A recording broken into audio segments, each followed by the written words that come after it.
Greetings, fellow humans. This is going to be a semi-short video, but in recent videos I said that if you haven't had any questions that by all means ask, or a topic that you would like for me to discuss.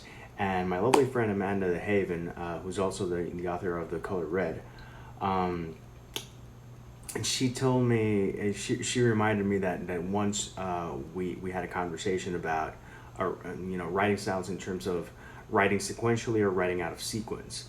If you're going through a writer's block, or if you want to try something different, switching that up might actually help you out. For instance, for me, I write very linearly. I write chapter 1, 2, 3, 4, 5, 6. Yes, I have plot points. Yes, I have an outline. Yes, I have a very, very good idea of where I want to go, but I allow myself some flexibility in case I want to mix it up, because why the hell not? But I know several other authors who write out of sequence, meaning that they write the last chapter first, and then they have the perfect idea for chapter 20, and then they do chapter 8, and then they shuffle everything around and play with their narrative that way. And that can also lead to very creative ways of approaching a story.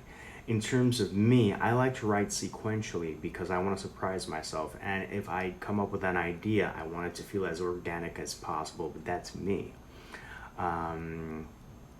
Right now, if you're experiencing some type of writer's block, seriously, give it a try. Either write sequentially and try to throw yourself a curveball, or write something way ahead or way before.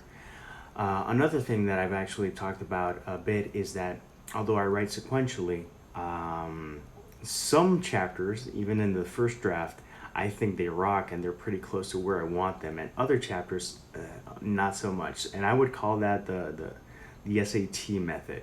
Okay, in an SAT you have a bunch of questions, and basically you answer the ones that you know, and the ones that you don't know, you go back to that. That's what they recommend. And when it comes to storytelling, why not apply the same thing? So basically, in book 3, in Beyond Human, book 3 of the Human Cycle, chapter 8, I was struggling. I was like, you know what, let's just vomit the words and get them down. I got that out of the way, and suddenly 9, 10, 11, 12, 13, 14 all came by. If I would have focused on chapter 8 and obsessed about it, incessantly, I wouldn't have written the other 5 or 6 chapters that I wrote almost in one go. So give yourself a chance, try something different, have a lot of fun. Till next time, peace, love, and maki rolls.